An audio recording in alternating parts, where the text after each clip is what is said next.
हाल में ही इलेक्शंस हुए जिसमें वो दिल्ली जो आम आदमी पार्टी का गढ़ माना जाता था। आम आदमी पार्टी के लीडर्स इसलिए बहुत कॉन्फिडेंस में थे और उनके We were all हिसाब से तो told, yeah. स्क्रिप्ट लिखी जा चुकी थी। मैं नरेंद्र मोदी जी को कहना चाहता हूं, मोदी जी इस जन्म में तो आप हमको नहीं हरा सकते दिल्ली के अंदर आम आदमी पार्टी को, आपको दूसरा जन्म लेना पड़ेगा। यमुना पे वोट नहीं मिलेंगे। उनके टॉमी भी ऐसा ही मानते थे। लेकिन अब मैं चाहता हूं ग्राउंड लेवल पर चेंज देखना। इस YouTube चैनल पर 25 मिलियन से ज्यादा लोग हैं, 2.5 करोड़ से ज्यादा लोग। हम अगर साथ में मिलकर एक्शन ले तो हमारे अंदर ताकत है सरकार हिलाने की।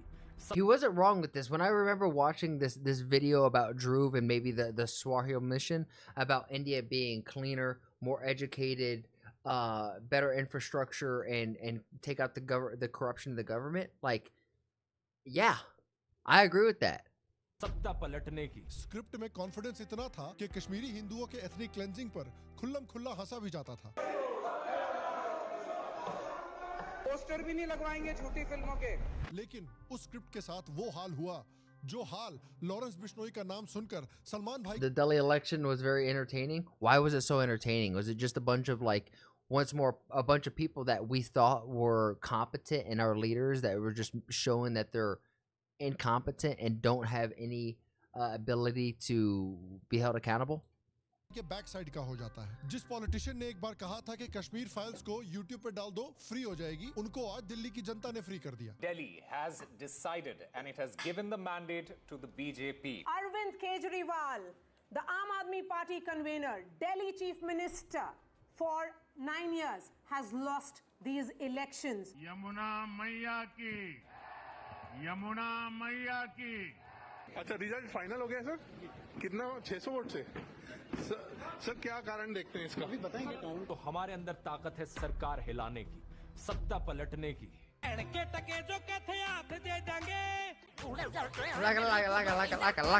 भैया Kashmiri After 28 years, BJP won? जोर से लगा है। The whole government's about to change in Delhi? Then he posted promoting the AP governments on his videos because Modi haven't won. Modi never, but this time he won and missed by so much majority. तो देखिए, आप तो जानते ही हैं कि ये video क्या होने वाला है। आज के वीडियो में इस इलेक्शन से जुड़े सबसे इंटरेस्टिंग ट्रेंड्स और पॉइंट्स को देखेंगे और बीजेपी की जीत और आम आदमी पार्टी की हार के पीछे सबसे बड़े रीजंस को भी एग्जामिन करेंगे। तो आइए शुरू करते हैं। जय यमुना मैया। God, it's cold in my room.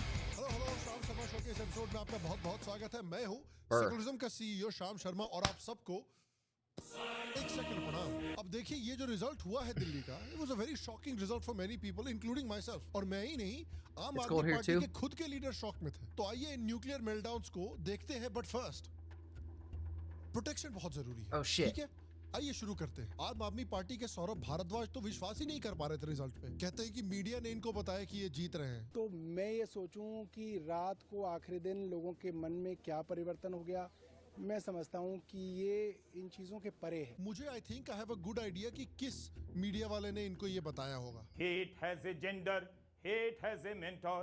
Hate has a name. Mono is in your home. Mono is in your office. Mono is in the metro. Anderson, They made a whole jingle? Anderson, हम Anderson को पुकार रहे हैं, Anderson नहीं आ रहा है। Anderson, Anderson Cooper? You guys looking for Anderson Cooper? I don't think he's in the bushes. where are you? ये घंटी लाया हूँ बजाने के लिए, ये भी एक घंटी लाया हूँ बजाने के लिए। ये घंटी अच्छी बजती है। राम मंदिर की जगह अस्पताल बनाने की गुहार करने वाले मनीष सिसोदिया के पास तो अल्फाज ही नहीं है। सर क्या कारण देखते हैं इसका? अभी बताएंगे। केजरीवाल तो इतने सदमे में चलेगी कि देखिए क्या बोल रहे हैं। केजरीवाल भड़वा है, केजरीवाल आतंकवादी है। 100 कमीने मरे थे तब एक केजरीवाल पैदा हुआ था। केजरीवाल कमीना है, केजरीवाल घटिया है। पूरी की पूरी आम Damn. आदमी पार्टी में सिर्फ एक इंसान खुश है और वो है आतिशी मारलेना जी। Of course she's happy. She's just as cringe as Kamala Harris. कमाल की बात है यार कि उनके बॉस हारे हैं इतनी बुरी तरह से और वो ऐसे पार्टी मना रही है। केजरीवाल भी उनको देख के सोच रहे होंगे आ गए मेरी मौत का तमाशा देखने। लेकिन देखिए, बीजेपी की जीत और आम आदमी पार्टी की हार में एक इंपॉर्टेंट माइलस्टोन हमें मिस नहीं करना चाहिए और वो है राहुल गांधी, जो एक वर्ल्ड रिकॉर्ड के और भी करीब पहुंच गए हैं। राहुल गांधी जी दुनिया के पहले What's up, पॉलिटिशियन Burma? हैं जो लगातार 90 इलेक्शन हार चुके हैं। यार कसम से 90 यार, जब राहुल गांधी जी ने Damn. बोला था कि वो तपस्वी हैं, If anything, I mean, this guy's an idiot, but congrats for him for staying persistent. You've lost 90 times. You would have thought you would have figured it out by now. तपस्या का मतलब शरीर में गर्मी पैदा करना, समझिए। तो मैंने उस समय उन पे विश्वास नहीं किया था, बट ऑनेस्टली यार बात तो सही है। क्लियरली इनको कोई इंटरेस्ट नहीं है इलेक्शन जीतने में, ये बस तपस्या करना चाहते हैं। मोह माया में कोई इंटरेस्ट ही नहीं है इनको। अब ये देखिए 90 नॉट आउट हो चुके हैं। He is only 10 away from a century. तो आइए हम सब मिलकर राहुल गांधी जी को फुल सपोर्ट देते हैं। तपस्वी तुम आगे बढ़ो, हम तुम्हारे साथ हैं कि आप 100 इलेक्शन हारे प्लीज। तो इसीलिए आप कमेंट सेक्शन में कमेंट जरूर करें #pray for राहुल सेंचुरी। एक तरफ राहुल जी हैं जो तपस्या में लीन हैं, Making it seem like he got a century, like he's playing cricket or some shit. दूसरी तरफ प्रियंका जी हैं जिनको पता ही नहीं कि इलेक्शन में चल क्या रहा है। क्या फैमिली है यार, इतना इंपॉर्टेंट इलेक्शन है कांग्रेस पार्टी के लिए और वो रिजल्ट को फॉलो भी नहीं कर रही है। और ये है टॉप लीडर कांग्रेस पार्टी की। भैया कांग्रेस का नेपोटिज्म तो अलग लेवल का है यार। करण जौहर के दोस्त भी इस लेवल का नेपोटिज्म एंजॉय नहीं करते। इसीलिए तो इनकी पार्टी को न्यूज चैनल्स पर अमृतसर के कुक्कड़ की तरह रोस्ट किया जा रहा है। अर्नब जी, माहौल बहुत शानदार है और आपको सुनकर बहुत अच्छा भी लग रहा है। जिस तरीके से आपने वो बताया कि वो लॉलीपॉप अब मुझे और नहीं चाहिए। अब देखिए आम आदमी पार्टी के कई लीडर बेरोजगार बनकर आंदोलन जीवी बनने वाले हैं। लेकिन देखिए ये आपके साथ भी हो सकता है, क्योंकि देखिए एक सक्सेसफुल करियर के लिए चाहिए होती है करंट इंडस्ट्रियल स्किल्स। आपने देखा होगा रिसेंटली कितने मैसिव लेऑफ्स हुए हैं, सिर्फ एक इंडस्ट्री में नहीं, अलग अलग इंडस्ट्रीज में। और इसका रीजन है आर्टिफिशियल इंटेलिजेंस और एआई टूल्स का तेजी से बढ़ना। एआई डेली बेसिस पर अपडेट और इंप्रूव होती जा रही है। ये टेस्ला से लेके स्पेस साइंस हर जगह पर यूज हो रही है, चाहे वो कंप्यूटर विजन हो, मशीन लर्निंग हो या न्यूरल नेटवर्क्स हो। बिना इन स्किल्स को अपग्रेड किए सर्वाइवल बहुत मुश्किल है। मैं For sure, and that's why India is going to be working with France to make sure that they're putting their monies and their efforts together to make sure that they don't fall behind in terms of America and China with its AI and technological revolution that we're currently going through. नहीं चाहता कि आप भी आम आदमी party के कुछ leaders की तरह बेरोजगार होकर आंदोलन जीवी बन जाएं और दिल्ली बॉर्डर पे जाके टिक जाएं। इसलिए एज अ रिस्पॉन्सिबल सीईओ हमने आपके लिए 3 घंटे की हैंड्स ऑन ट्रेनिंग ऑर्गेनाइज की है एआई पर। आप बिना डरने का नहीं, एडिटिंग के लिए राइट बहुत सारे पॉजिटिव रिव्यूज हैं लोगों। If you need it, sign up for it. 10 lakh से ज्यादा लोग मेरी तरह ही इस ट्रेनिंग को अटेंड कर चुके हैं। Oh my lord. Job hunting skills, perfect resume, email writing skills, We can't spend this much money though. Excel sheet में डालने के skills, True. Presentation skills, even अपने पर्सनल ब्रांडिंग के स्किल्स को इंप्रूव कर सकते हैं, जिससे आप अपनी अर्निंग पोटेंशियल इंक्रीज कर सकते हैं और बेहतर जॉब सिक्योरिटी भी अचीव कर सकते हैं। तो इंतजार ना करें, इस वीडियो के खत्म होते ही नीचे डिस्क्रिप्शन में दिए गए लिंक क्लिक करें और अपना फ्री स्लॉट जल्दी ही बुक करें और इस ट्रेनिंग के व्हाट्सएप ग्रुप को भी जरूर ज्वाइन करें। ट्रेनिंग के लिए timely Yash, is that true? और आइए वीडियो में वापस चलते हैं, बिकॉज़ अभी तो देखिए बहुत बड़े-बड़े meltdown. You have bigger issues to deal with? Partially, but I don't think so. I think AI and technology is just as important as India's infrastructure and defense. Like legitimately. बचे ही हुए हैं। अब तो हमें बात करनी पड़ेगी। देखिए आम आदमी पार्टी के वफादार सैनिक यानी YouTube I would normally agree. I don't agree on this. पिछले 10-15 साल से बरखा दत्त को भारत की सबसे बड़ी पॉलिटिकल पनौती माना जाता था। सबको पता था कि बरखा दत्त अगर किसी के साथ भी फोटो खिंचवा ले या इंटरव्यू ले ले तो भैया वो तो इलेक्शन हारने ही वाला। लेकिन पिछले साल में बरखा दत्त से हमारी YouTube की लाना रोड्स ने ये पनौती का ताज बिल्कुल छीन लिया है। देखिए लोकसभा इलेक्शन के बाद हमारे दुग्गल साहब ने हरियाणा में कांग्रेस को सपोर्ट किया। दूसरी पार्टी है कांग्रेस इंडिया अलायंस, जिनने अपने manifesto You're not lying, Arma. Commission आड़े एमएसपी का वादा किया है, लीगल गारंटी के साथ सीधा आपके खाते में। फिर क्या हुआ? The BJP has done much better than expected in the Haryana Assembly elections. As results from the Haryana elections roll in, the BJP looks set to secure an unprecedented third consecutive term in the state. Haryana results, which have shown the Bharatiya Janata Party defy expectations to get an easy majority. उसके बाद महाराष्ट्र में इन्होंने महाविकास अघाड़ी को support किया। मुझे उम्मीद है अगर महाविकास अघाड़ी की सरकार बनती है इलेक्शंस के बाद तो वो इसको लेकर आश्वासन देंगे। In all fairness, we had kudzu, which I believe came from like Japan or China or something like that. That came over here and it took over everything. मैं और मेरे साथ महाराष्ट्र की जनता इंतजार करेंगे। आप लोग तब तक अपनी तरफ से वोट करना मत भूलना। फिर क्या हुआ? The BJP-led Mahayuti alliance has retained power in Maharashtra.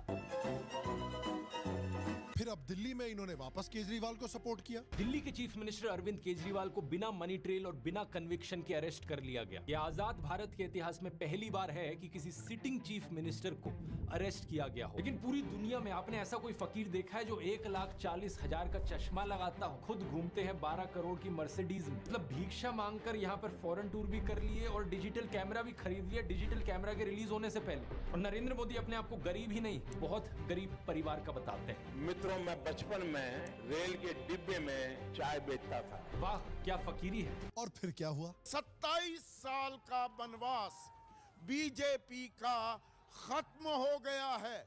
जबरदस्त शानदार वापसी सत्ता में करते हुए अब तो हालत ये हो गई है कि फ्यूचर में ये जब कांग्रेस या आम आदमी पार्टी को सपोर्ट भी करेंगे तो इनके लीडर आके दुग्गल साहब के पैरों पे गिर जाएंगे कि भाई प्लीज अपना सपोर्ट वापस ले ले यार, ऐसे ही लहसुन लगा हुआ है। और देखिए, इस रिजल्ट के बाद बड़ी दुखद खबर आई है कि दुग्गल साहब अन्न जल सब कुछ त्याग करके बैठे हुए हैं। हमारे पास लाइव टेलीकास्ट भी है उसका।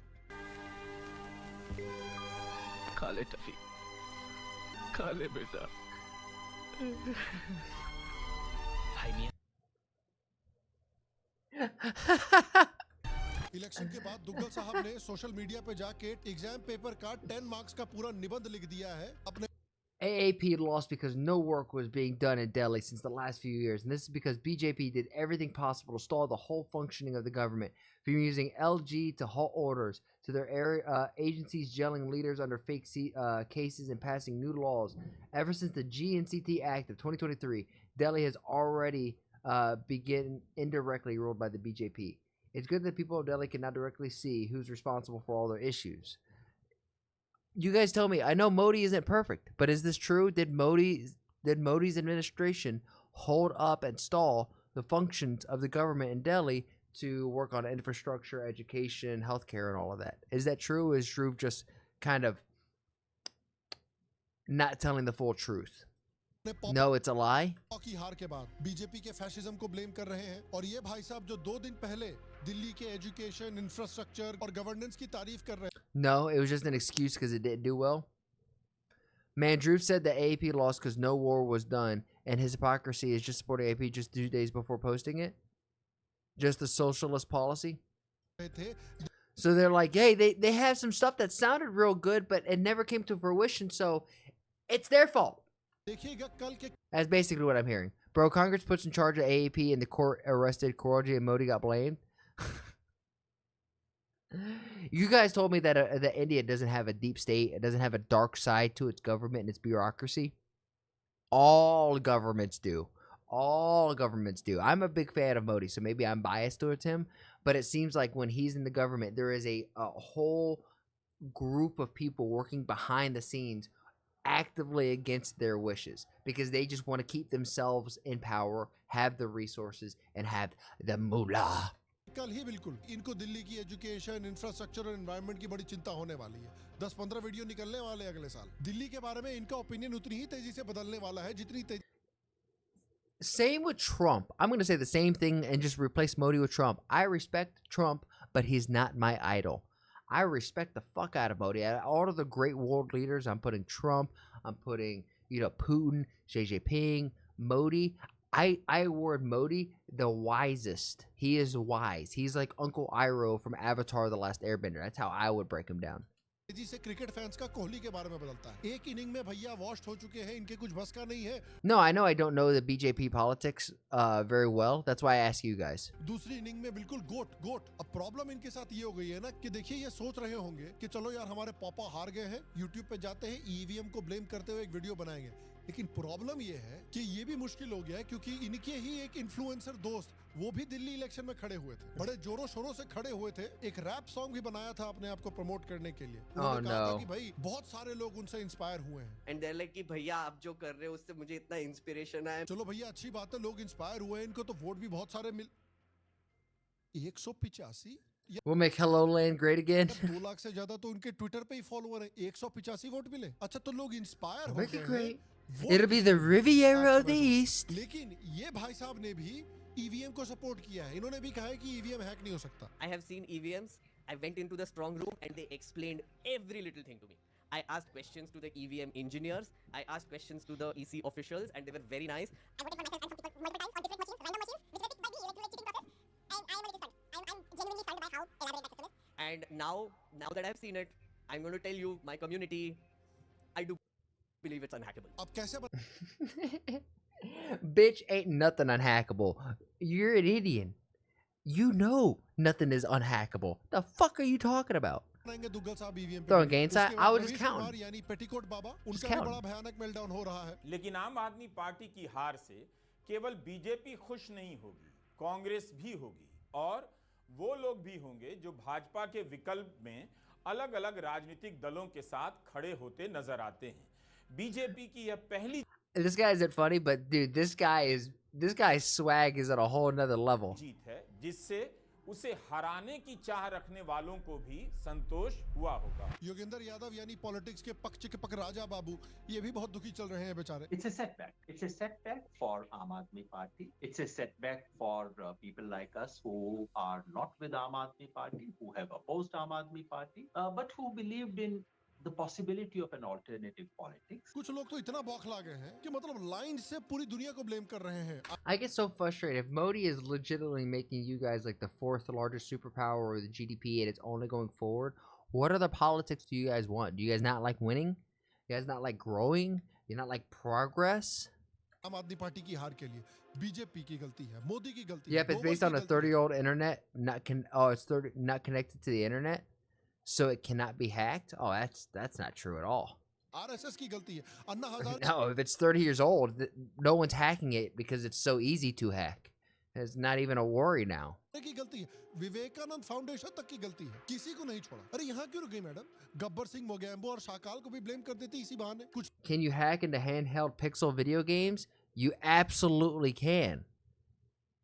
It's just not worth the effort that it is to do it. लोग अब ईडी और सीबीआई को ब्लेम कर रहे हैं, कुछ लोग ऑलरेडी प्रे फॉर पंजाब कर रहे हैं। एक और इन्फ्लुएंसर ने निबंध लिख दिया है पूरा इनकी Change the part of life we don't want monopoly. आगे बढ़ गए हैं, बंगाल के लिए घबराने लग गए हैं। फिर बात करते हैं आम आदमी पार्टी के एक और That's स्टार fair. की, अवध ओझा। That's fair. जब इन्होंने आम आदमी पार्टी ज्वाइन की थी तो बड़ा मीडिया में नाम हुआ था इनका। इन्होंने अरविंद केजरीवाल को भगवान कृष्ण से कंपेयर कर दिया था, लेकिन इन्होंने केजरीवाल जी को ये नहीं बताया कि ये खुद विभीषण है। काशी का एक पंडित हमारा हाथ देखा, बोला कि तुम्हारे हाथ में कंस्ट्रक्शन का लाइन नहीं है, लेकिन डिस्ट्रक्शन का 4 गो लाइन है, तो हम किसी का बना तो नहीं सकते, लेकिन मिटा जरूर नहीं। अब देखिए हारने के बाद ये काफी स्माइल वगैरह कर रहे थे कैमरा में, क्योंकि देखिए इन्होंने खुद स्टूडेंट्स को यही एडवाइस दी थी। जब तुम फर्स्ट रैंक आए हो और मुस्कुरा रहे हो, उस मुस्कुराहट की कोई कीमत नहीं। तुम हार गए और मुस्कुरा रहे हो, बहुत कीमती मुस्कुराहट है वो। तो ये अपने खुद की एडवाइस ही फॉलो।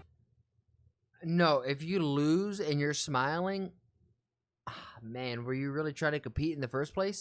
कर रहे हैं। और फिर देखिए अगर हम इस इलेक्शन के बारे में बात कर रहे हैं तो हमें स्वाति मालीवाल के बारे में तो बात करना ही पड़ेगा। स्वाति मालीवाल जो आम आदमी पार्टी की मेंबर थी, जिन्होंने बड़े संगीन इल्जाम लगाए थे अरविंद केजरीवाल पर, जिनका कैरेक्टर आम आदमी पार्टी की लीडरशिप ने बहुत खराब करने की कोशिश की थी। आज वो क्या फील कर रही होंगी वो तो इस मीम से ही एक्सप्लेन किया जा सकता है।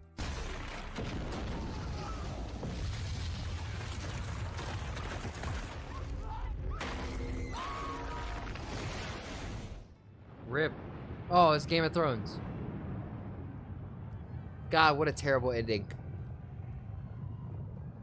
What a terrible ending. उन्होंने इलेक्शन के पहले ग्राउंड लेवल पर जा के दबा के आम आदमी पार्टी को एक्सपोज किया है कि कैसे केजरीवाल दिल्ली को लंदन में नहीं बल्कि रावलपिंडी के स्लम में कन्वर्ट कर रहे हैं।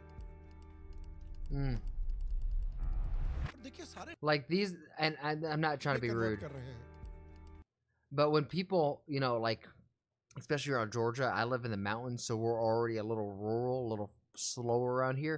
When I bring up India or I talk about, like how cool India is, or like the Dandora city or the Gift City, places like this, I think are really cool. People just pull out stuff like this and you're like, are you sure India is getting, like better? And I'm like, yes, this is infrastructure in the same way that we have areas like this in America that don't have the most infrastructure, that aren't up to date with all the cities. It just takes time, and eventually this will get cleaned up. You will have a better sewage system, electricity will flow, education will flow, and money will flow through this area. You're proving them correct? देखिए सारे negative reaction नहीं है, कुछ positive reactions भी आए हैं, खासकर Italy से।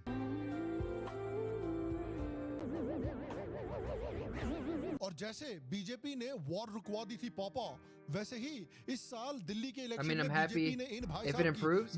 I think it will. And I'm not even trying to say that in like terms of like get Indian views and Indian likes. No, I think with time, all of these areas I think ultimately good will win. Good will prevail. I'm super optimistic about that.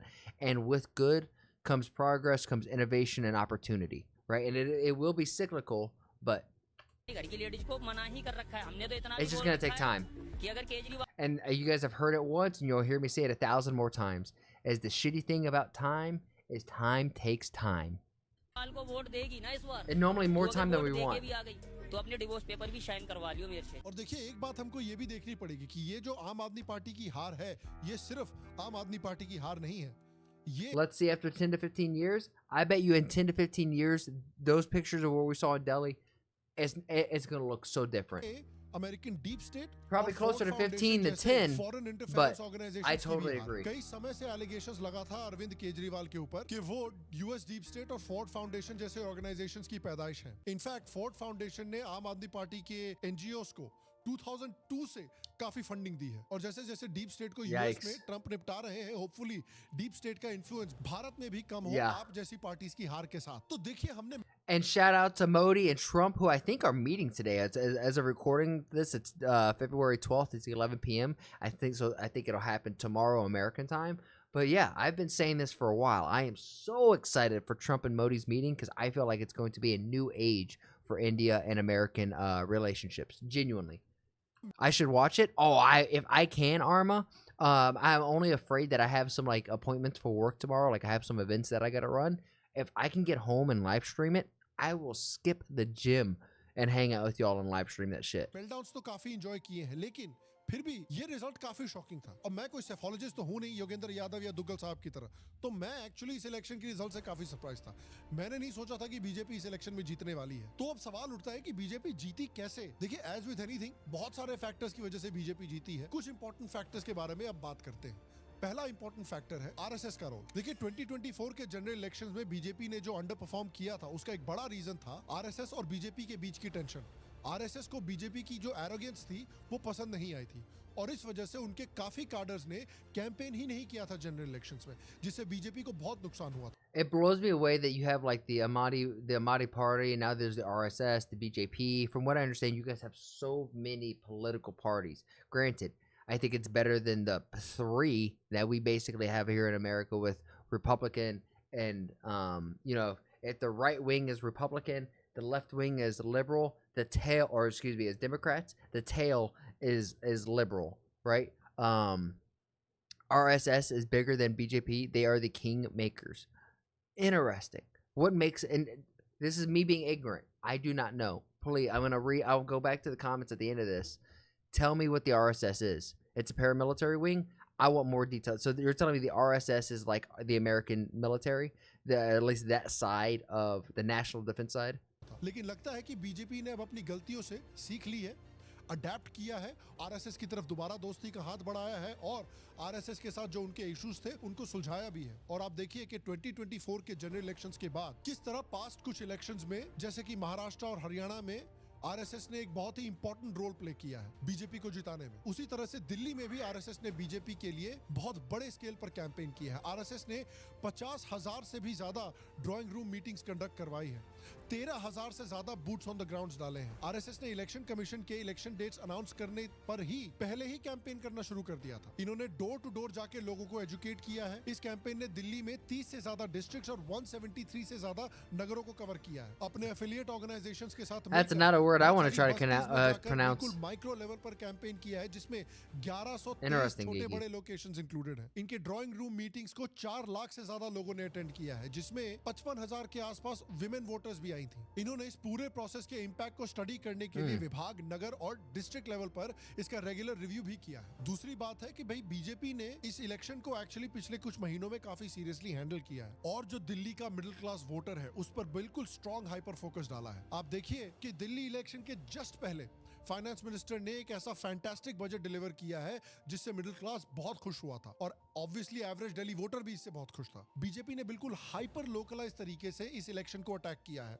Haryana और महाराष्ट्र की तरह ही ये election Modi पर dependent नहीं था, बल्कि state unit ने इस इलेक्शन का भार संभाला और स्ट्रेटेजी बनाई. साथ में ही मिडिल क्लास वोटर्स को रेजिडेंट वेलफेयर एसोसिएशन मीटिंग्स के थ्रू डायरेक्टली कांटेक्ट किया, और डायरेक्टली कैंपेन में जोड़ा। बीजेपी ने इंफ्रास्ट्रक्चर पर आम आदमी पार्टी को डायरेक्टली अटैक किया और गुजरात और उत्तर प्रदेश के शहरों से कंपेयर किया गया जहां इंफ्रास्ट्रक्चर स्पेंडिंग काफी हाई है और काफी तेजी से डेवलप हो रही है। अरविंद केजरीवाल जो दिल्ली के लोगों को वर्ल्ड क्लास एजुकेशन और इंफ्रास्ट्रक्चर प्रोवाइड करने का वादा कर रहे थे 10 साल से, बीजेपी ने प्रॉमिस किया है कि जब वो पावर में आते हैं तो गुजरात जैसे स्टेट्स की तरह ही दिल्ली की डेवलपमेंट को, एजुकेशन को, इंफ्रास्ट्रक्चर को सुपरचार्ज करने वाले हैं। उन्होंने ये भी कहा है कि आपने जो अच्छी पब्लिक स्कीम्स भी लॉन्च की थी उनको कैंसिल नहीं किया जाएगा और उनकी सारी स्कीम्स को ग्राउंड लेवल पर इंप्लीमेंट किया जाएगा, अनलाइक आम आदमी पार्टी। पूर्वांचल का भी एक बड़ा वोटर बेस आम आदमी पार्टी से नाराज था, तो बीजेपी ने पूर्वांचल के लोगों को भी बहुत हाइपर टारगेट किया है और इनके लिए 100 पूर्वांचली लीडर्स को लेके एक टीम भी बनाई है और इनसे ये भी इंश्योर किया है कि बीजेपी की सरकार बनने के बाद पूर्वांचल के लोगों को भी दिल्ली की गवर्नमेंट में रिप्रेजेंटेशन मिले।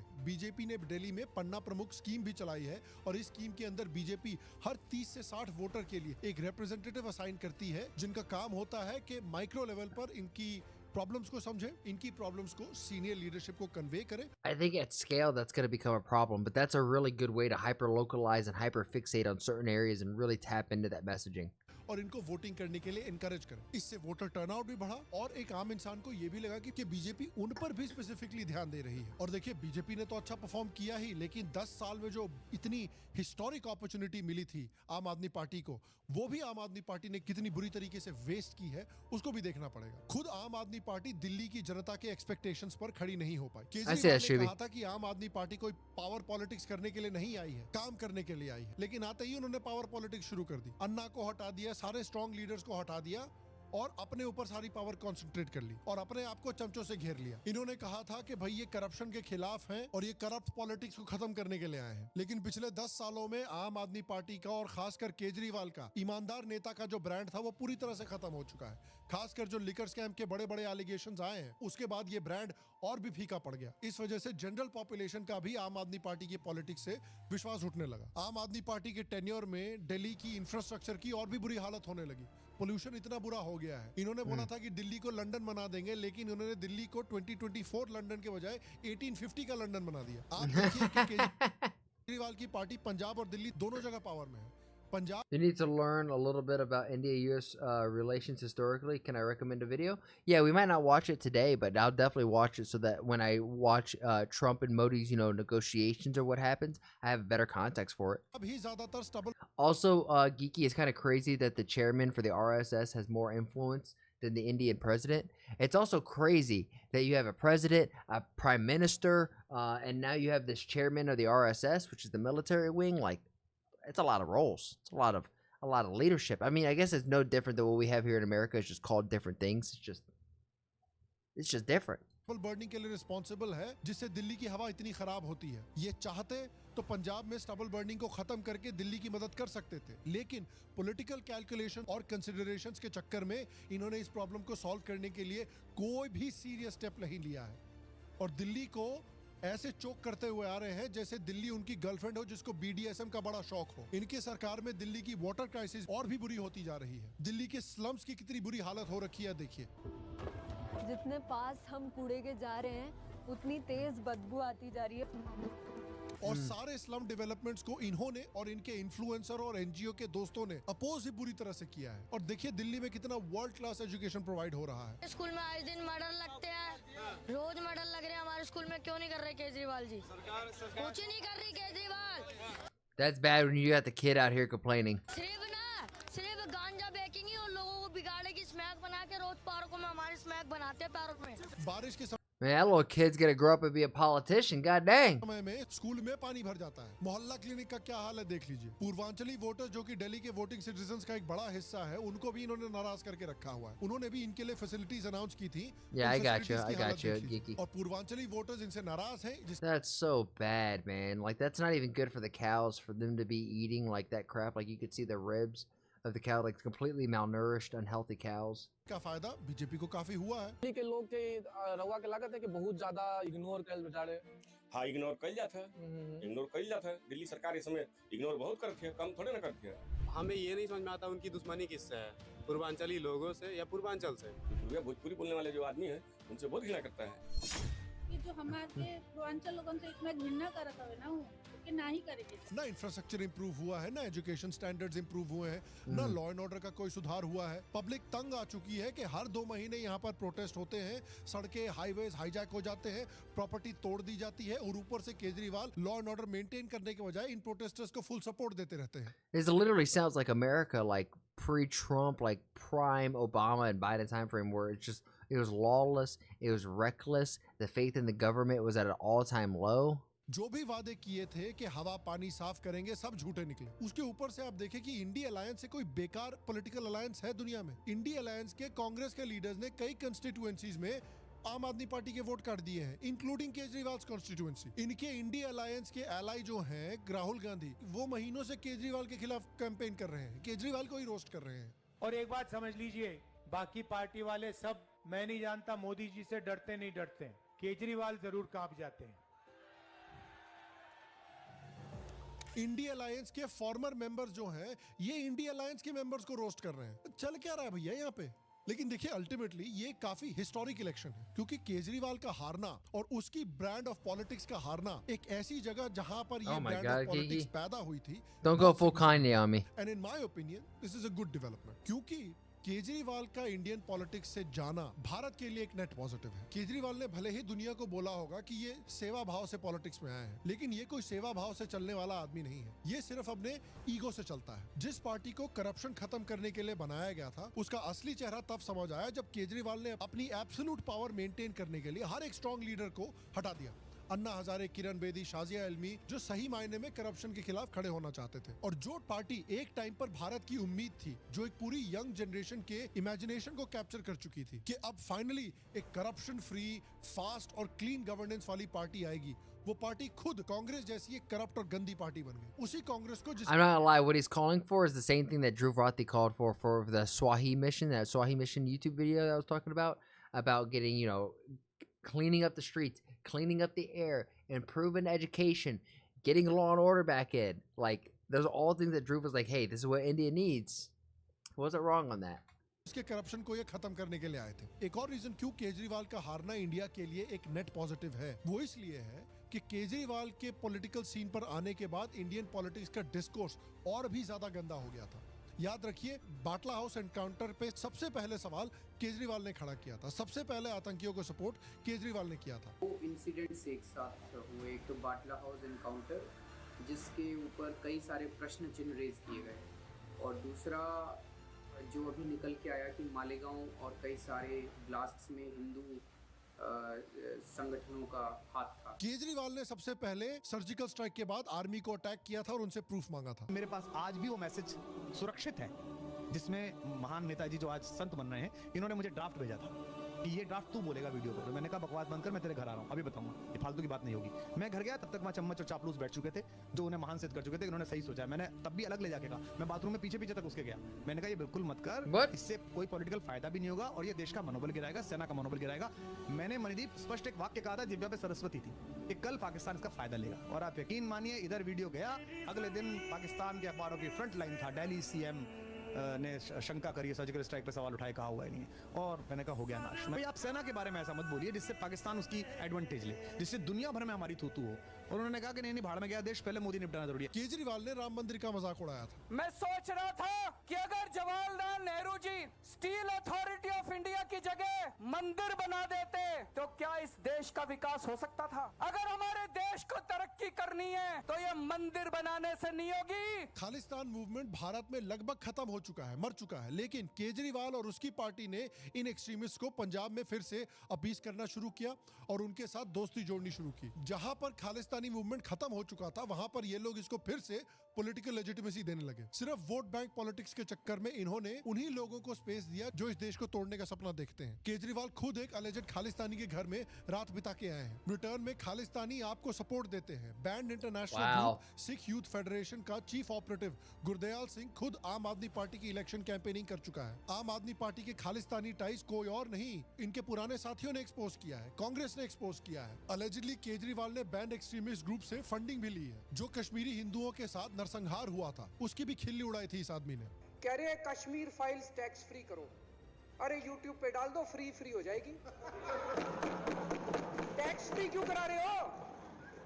इतना ही तुमको शौक है, विवेक अग्निहोत्री को बोलो यूट्यूब पे डाल देगा, सारी पिक्चर फ्री है, सारे जने देख लेंगे एक ही दिन के अंदर। टैक्स फ्री की क्या जरूरत है?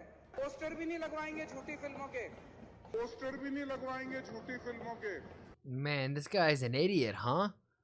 Like, I feel like this side of the government, this side is the same side as like Kamala, Joe Biden, Justin Trudeau. It's like the people who follow this World Economic Forum or the World Health Organization, they just kind of fall in line. He seems to be one of these people. जब भी बात national security या national integration की आई, केजरीवाल ने हमेशा भारत के हित के खिलाफ काम किया। उसका इंटरेस्ट इंडिया की सुरक्षा या इंडिया की इंटेग्रिटी में नहीं था, सिर्फ एक चीज में था, अपनी पर्सनल पावर। और जितना इस आदमी की टॉक्सिक पॉलिटिक्स का असर इंडियन पॉलिटिक्स में कम होगा, उतना ही भारत के लिए और भारत के फ्यूचर के लिए ये एक अच्छी चीज है। और मैं आपसे पूछना चाहता हूँ कि इस इलेक्शन रिजल्ट के बाद आपका फेवरेट मेल्टडाउन क्या था? नीचे कमेंट सेक्शन में मुझे बताएं। और मुझे ये भी बताएं कमेंट सेक्शन में कि आपको क्या लगता है कि आम आदमी पार्टी की हार के पीछे और बीजेपी की जीत के पीछे सबसे बड़ा रीजन क्या था? Okay, I will say I didn't watch any of the stuff, so I didn't get to see any of the crazy meltdowns. But as somebody who is, I got a lot of Indian amigos here in chat. I want to see India win. I want to see succeed. Granted, I'm financially invested with like Indian stocks and whatnot in the Indy 500. But that's not only do I want to see obviously India financially get ahead because that would make me happy and my portfolio good. But just as a community, as a developed society, I think India has done a lot of good just for the world, whether it be, you know, the Silk Road, whether it be creating math, alchemy, beautiful architecture, a crazy religion that almost acts as like a way of life. It doubles as like a religion. I think India has been at the heart of a lot of innovation. Genuinely, it's been at the heart of a lot of innovation that it would be a shame to see it fall back and not progress with the rest of the world.